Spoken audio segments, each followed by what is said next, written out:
오늘 우리가 읽은 이 말씀을 흔히 신앙생활의 3대 강령이라 이렇게 부르기도 합니다. 구체적인 신앙의 삶의 3대 강령이다. 그래서 기뻐하는 것, 기도하는 것, 감사하는 것. 또 공교롭게도 우리말로는 다 기억으로 시작하죠. 기뻐하고 감사하고 기도하고 감사하는 것. 우리 믿음의 삶에 사실 이것은 굉장히 중요한 요소라고 할 수 있습니다. 우리는 인간으로서 다른 어떠한 동물과는 다르게 고도의 발달된 언어 체계를 가지고 있어요. 아주 정말 발달된 언어죠. 그래서 우리의 속 마음도 표현할 수 있고 다양한 것들을 다양하게 표현하면서 소통을 합니다. 근데 우리에게 있는 아주 중요한 언어 영역이 영적 언어입니다. 영적 언어. 영적 언어는 하나님과 우리의 대화라고 할 수 있어요. 하나님과 우리 사이에 오가는 대화가 영적인 언어입니다. 그러니까 믿음의 삶을 사는 우리들에게는, 하나님을 믿지 않은 사람들에게는 없는 또 다른 언어의 세계가 있어요. 이 언어의 세계는 아주 깊은 세계죠. 그리고 우리의 영적 언어의 가장 대표적인 것이 기도입니다. 기도는 우리의 영적 생활에, 또 영적 언어에 있어서 가장 중요한 위치에 있습니다. 우리의 삶을 이렇게 돌이켜 보면서 하루 24시간 중에 정말 내게 가장 기쁜 시간은 어느 시간일까요? 아마 시인에게 물어본다고 하면은 이렇게 묵상하면서 시상을 떠올리는 시간이 가장 기쁘다고 할지 모르겠어요. 아마도 밥 먹는 시간이 가장 기쁜 시간일지도 모르겠어요. 네. 또 누가 대화하는 시간. 자, 그런데 시각장애인이었던 월포드 목사님은 내게 가장 즐거운 시간은 기도하는 시간이다 그랬어요. 우리 찬송가에도 있잖아요. 내 기도하는 그 시간, 그때가 가장 즐겁다. 이분은 자신이 가장 즐거운 시간은 기도하는 시간이라고 고백했습니다. 정말 우리에게 기도의 시간이 그렇게 가장 즐거운 시간인가요? 우리의 신앙생활을 크게 세 가지 핵심 언어로 표현하면 이렇게 말할 수 있어요. 예배, 기도, 실천. 여기에 우리의 신앙 삶이 다 들어있습니다. 예배가 빠지면 신앙의 삶이라고 할 수 없겠죠. 기도가 빠져도, 실천이 빠져도 마찬가지. 그래서 이것을 신앙생활의 아주 중요한 3대 핵심이라고 할 수 있습니다. 이처럼 기도는 신앙생활에서 아주 중요한 자리에 있고 우리의 삶에서 결코 소홀히 할 수 없는 영역임을 알 수 있어요. 그렇다면 우리의 기도 생활은 정말 어떻습니까? 한동안 안녕하십니까? 라고 하는 문구를 붙이는 그러한 표현이 많이 있었는데 우리의 기도는 안녕한가요? 우리의 기도는 잠자고 있는 것은 아닌가요? 우리의 기도는 우리에게 관심 밖에 있는 어떤 다른 영역인 것은 아닌가요? 우리가 믿음의 삶을 잘 살기 위해서는 기도의 설계를 해야 합니다. 내가 기도로 내 삶을 살아가겠다고 하는데 기도 설계가 있어야 돼요. 나는 아침에 일어나서 눈 뜨자마자 나는 하나님께 기도한다. 딱 한마디 기도면 돼요. 저에게 편안한 밤을 주시고 새로운 아침 주신 하나님 감사합니다.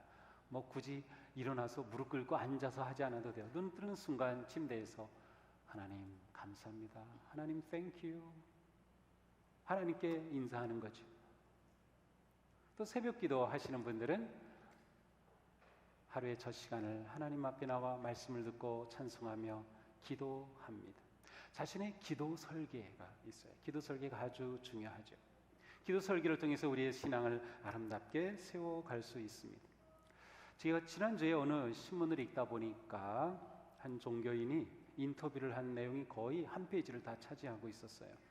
그 정도 많이 기사가 실릴 정도면 이게 굉장히 중요하게 다룬 거죠. 그래서 읽어보는데 놀랍게도 기도에 관한 이야기가 있었습니다.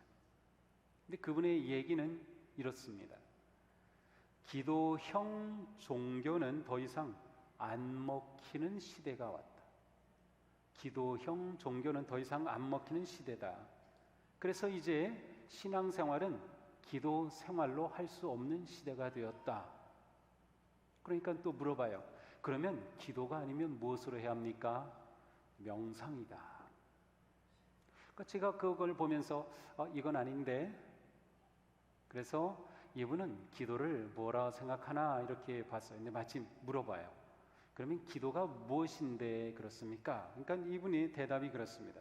기도는 하나님이나 부처님에게 자신이 원하고 바라는 것을 이루어 달라고 구하는 것이다. 기도는 하나님께 자기가 원하는 것을 이루어 달라고 구하는 것이다. 이게 이분에게는 기도의 정의입니다. 자, 이 정의가 맞습니까? 틀립니까? 물어보는 것 보니까 아니라고 대답하여 갔긴 한데 또 생각해 보니까 맞는 것 같기도 하고, 기도는 내가 원하는 것을 하나님께 아니면 불교인이면 부처님께 이루어 달라고 구하는 것이다.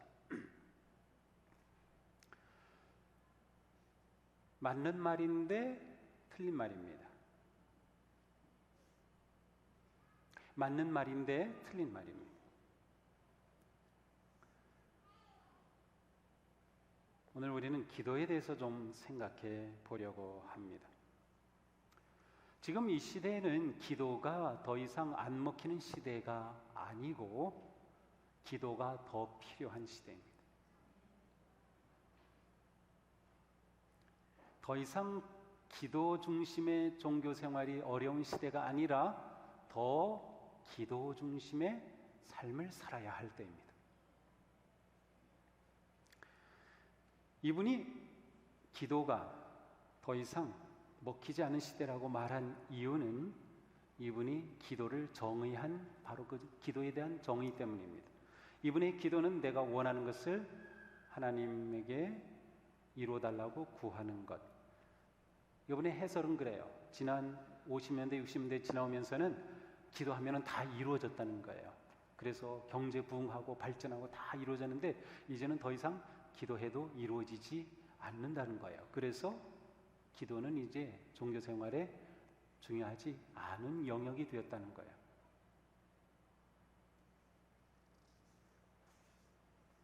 그렇게 보는 이유는 기도가 내가 원하는 것을 구하는 것으로 제한해 놓았기 때문입니다. 우리의 기도는 그럼 어떤 기도일까요? 우리의 기도의 본질은 무엇인가? 우리의 기도의 핵심은 무엇일까요? 기도의 핵심은 내가 원하는 것을 구하는 것이 아니라 하나님의 뜻을 구하는 것입니다. 자, 기도의 핵심은 하나님의 뜻을 구하는 것이다. 아주 중요합니다. 이것이 기도의 정석입니다. 요즘도 그 책 있나요? 수학의 정석? 예, 우리 청년들 수학 정석 그 책 지금도 나와요? 홍성대 선생님의 그 책. 제가 고등학교 때도 그 책 가지고 공부했어요. 수학의 정석, 무슨 정석. 그분이 그 돈으로 세운 상산고등학교, 요즘 순환시대죠. 예, 자사고 없애려고 하는. 왜 없애려고 하죠? 그거? 아니, 좋은 학교 만들어서 인재 만들었는데 왜 그걸 없애려고 그래요? 그게 차별이에요? 차별 아니에요. 이거는 초점이 아니야. 오늘 우리는 기도 얘기해야 되니까. 갑자기 그 얘기 나옵니다. 자, 이분이 수학의 정석이라는 책으로 이렇게 돈을 많이 벌었는데 기도의 정석이 이거예요. 핵심, 기초, 틀. 그것은 기도의 핵심은 하나님의 뜻을 구하는 것이다. 우리가 이것이 분명해야 우리의 기도가 깊어지고 우리의 기도가 성장할 수 있어요. 이것이 없이는 우리의 기도는 한동안은 막 했다가 죽어들었다, 막 했다가 또 실망했다, 그렇게 될 수밖에 없어요. 기도의 핵심은 하나님의 뜻을 구하는 것이다. 그러므로 기도는 어떤 신앙생활의 방편이 아니고 사실 기도 자체가 목표입니다. 기도 자체가 목표예요. 기독교 역사 속에서 기독교는 어떤 신앙을 가지고 있느냐? 믿음은 기도다라고 하는 그러한 명제가 있어요. 믿음이 기도다. 믿음의 법은 기도의 법이다. 이 기도가 우리의 삶의 중심이에요. 기도가 우리 신앙생활의 목표입니다. 왜냐?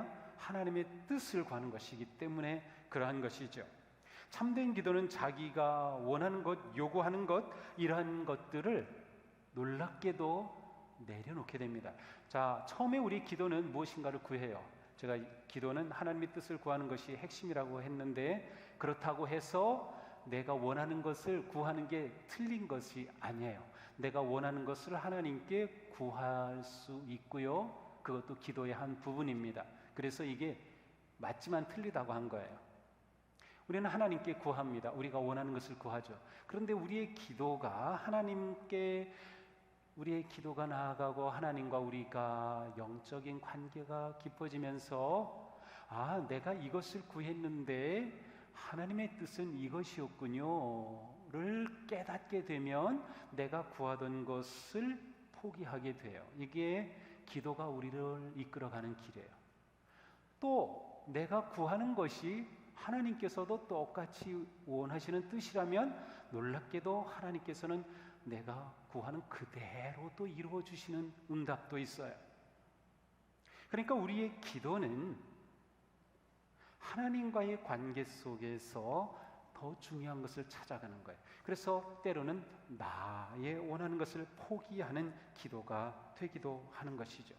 자, 그러면 예수님은 어떤 기도를 하셨을까요? 우리 마태복음 26장에 나오는 기도인데요. 우리 같이 한번 읽어볼까요? 내 아버지여, 만일 할만하시거든 이 잔을 내게서 지나가게 하옵소서. 그러나 나의 원대로 마시고 아버지의 원대로 하옵소서. 자, 예수님의 기도는 아주 교묘한, 정말 놀라운 기도예요. 자, 여기도 예수님께서는 자기가 원하는 게 있었어요. 그렇죠? 이 잔이, 죽음의 잔이 내게서 비껴가는 게 예수님이 원하는 거였어요. 그것을 하나님께, 아버지께 구하는 거죠. 내가 원하는 것을 구해요. 그런데 예수님은 이것을 구하시지만 그게 초점이 아니었어요. 할만하시다면, 이게 아버지의 뜻과 맞는다고 하면은 저에게서 죽음의 잔을 옮겨주세요. 그러나 나의 원대로 마옵시고 아버지의 원대로 하옵소서. 이것이 예수님의 기도의 핵심이에요. 우리도 이렇게 기도하는 거죠. 하나님, 저에게 이런 문제가 있어요. 이거 해결해 주시면 좋겠어요, 하나님. 그런데 하나님, 이런 상황에서 제가 어떻게 하는 게 하나님의 뜻인가요? 이렇게 묻게 되죠. 제가 이런 상황에서 어떻게 하는 걸까요? 이렇게 묻다 보면 하나님께서 내게 원하시는 게 무엇인지를 찾아가게 돼요. 사실 여기서 하나가 더 연결이 돼야 되는데 오늘 이 설교 안에는 이것이 들어오지 않은 게 있어요. 그것은 이제 말씀인데 그것은 다음에 제가 9월에 기도 시리즈 설교할 때 설명을 할 것 같아요. 자, 예수님은 기도에서 자신의 뜻을 말씀드렸지만 초점은 아버지의 원하시는 것이 이루어지기를 원했다. 이거 예수님의 기도입니다. 이것이 예수님의 기도의 핵심이고 정신이죠. 이것이 성숙한 기도, 바른 기도입니다. 진정한 기도의 정석이죠. 자, 예수님은 너희는 이렇게 기도하여라 하시면서 우리에게 기도를 가르쳐 줬어요. 무슨 기도죠? 주님의 기도, 주기도문. 자, 이 주기도문에서도 이렇게 가르쳐 주시죠. 같이 읽어봅니다. 뜻이 하늘에서 이루어진 것 같이 땅에서도 이루어지이다. 물론 예수님은 이 앞에 무엇을 가르쳐 주셨어요? 일용할 양식을 주옵시고. 그래서 우리에게 일용할 양식을 하나님께 구하는 게 당연해요. 그런데 우리는 그 이상의 내가 원하는 것을 구하지. 일용할 양식이 있는데 더 구하는 거예요. 그러면서 기도 안 들어주신다고 하는 거예요. 아니, 그거 좀 그렇지 않나요? 우리가 필요한 것을 얼마든지 구할 수 있고 우리의 소원을 하나님께 아뢰을 수 있어요. 하나님, 제 자녀가 이렇게 되면 좋겠어요. 당연히 부모로서 기도하죠. 사업하는 분 당연히 제 사업이 이렇게 잘 되면 좋겠어요. 하나님, 기도하죠. 근데 하나님, 제가 이 사업을 하나님의 뜻대로 경영하게 해주세요.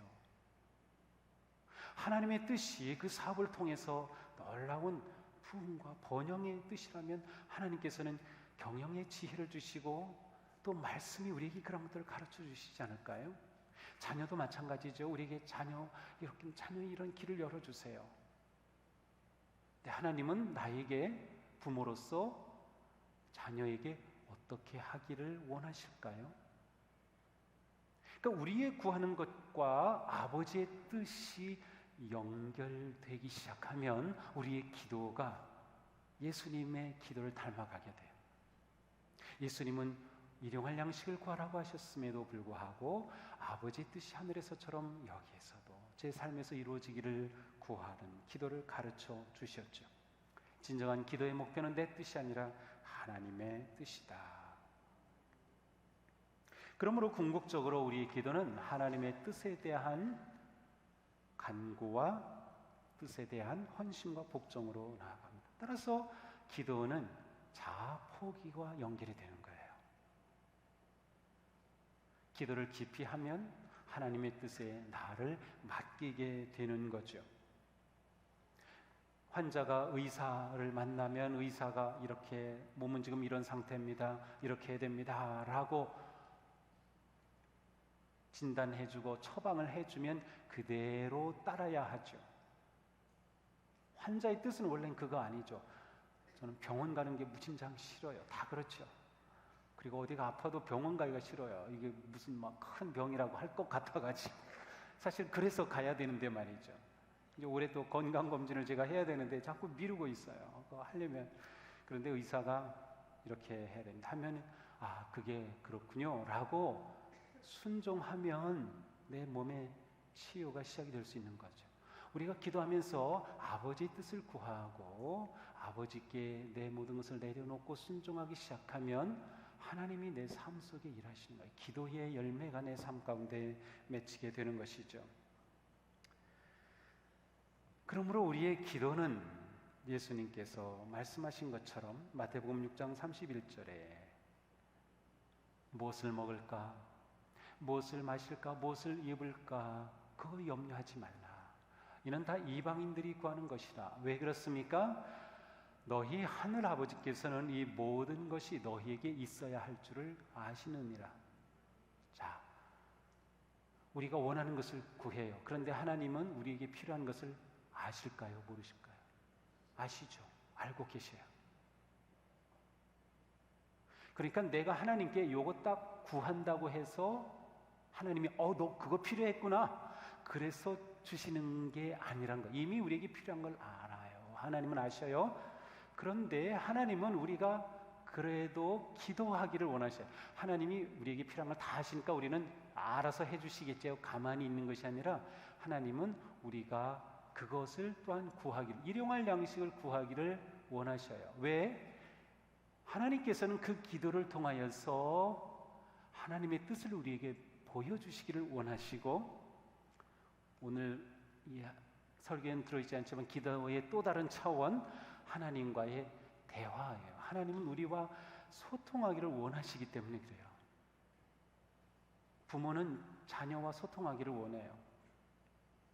근데 자녀들이 부모가 원하는 것처럼 그렇게 안 해주죠.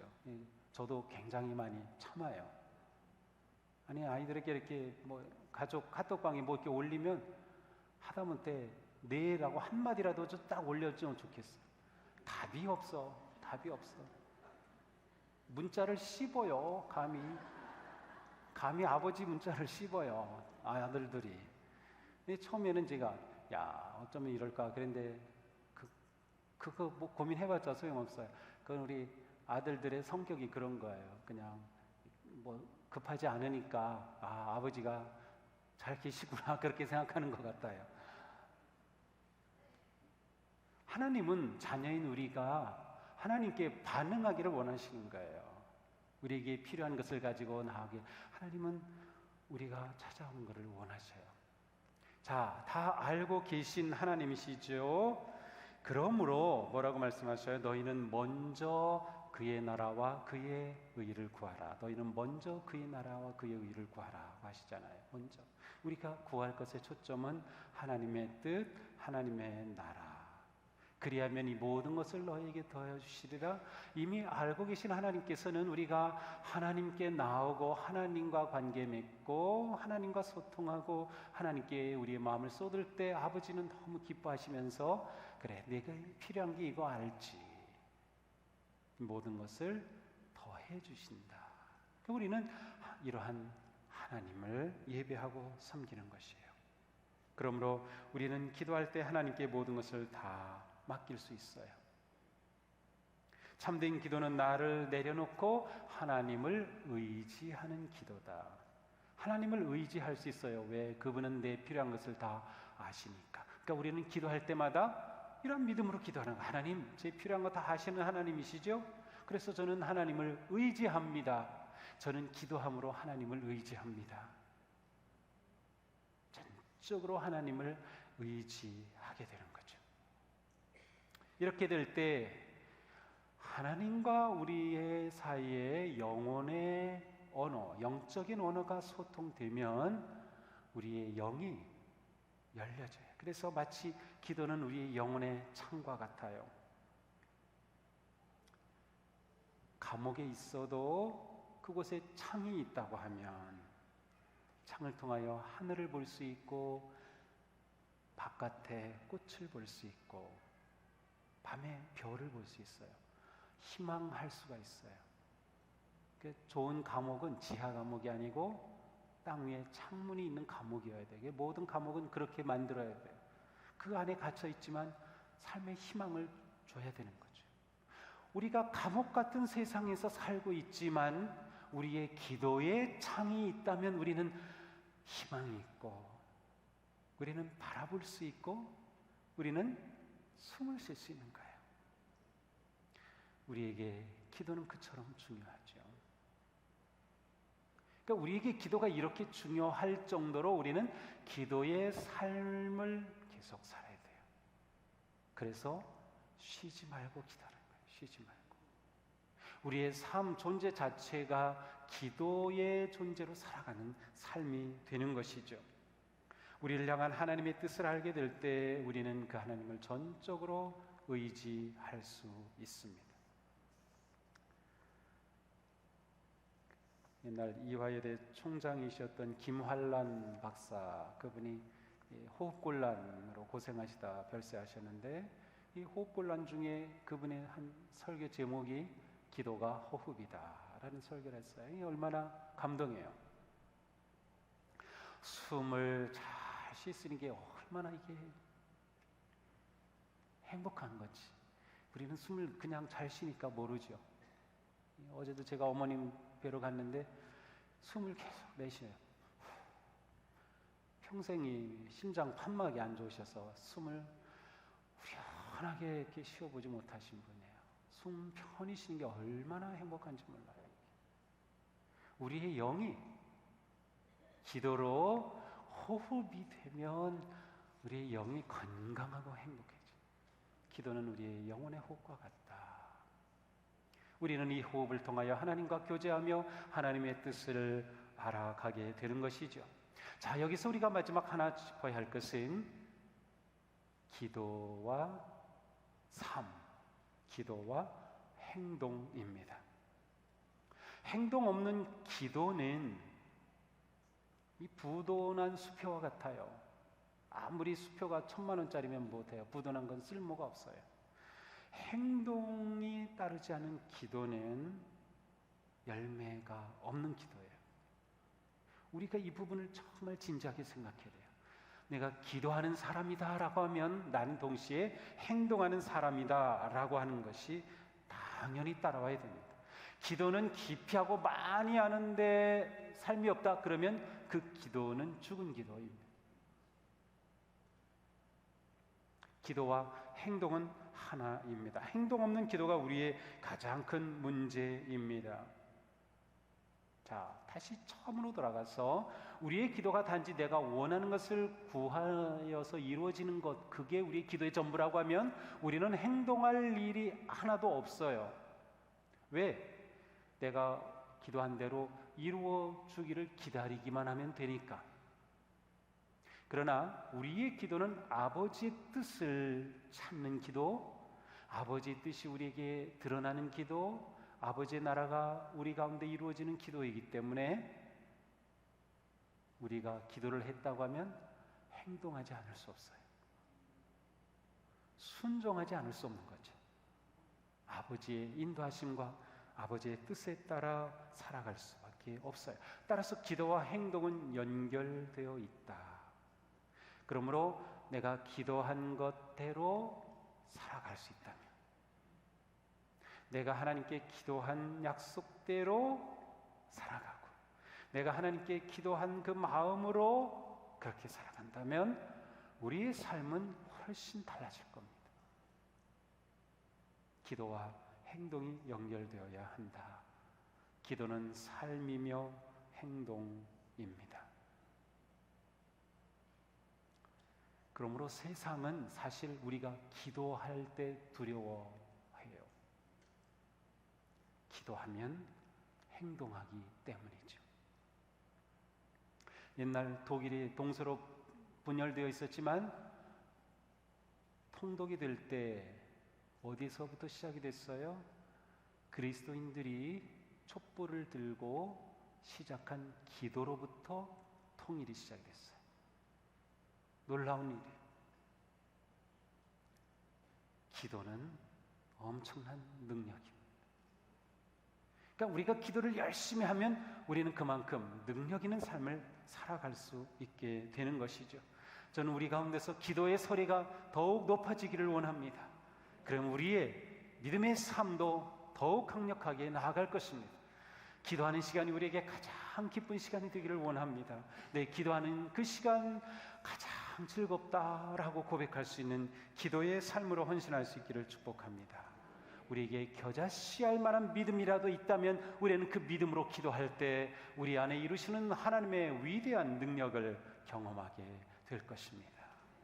그러니 우리는 쉬지 말고 기도합니다. 우리의 기도 결코 멈춰서는 안 됩니다.